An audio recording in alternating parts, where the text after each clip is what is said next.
Scan for SOVI, your AI bestie. I got your back. Binomial probability problems look intimidating, but you can solve them in 60 seconds using a simple complement strategy. Watch this quick breakdown to master the math.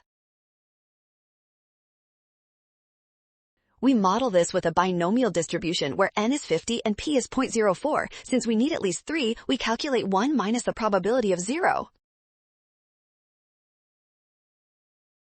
Now we compute the probability for each case using the binomial formula. Summing these 3 values gives us the probability of having 2 or fewer spam emails in our sample.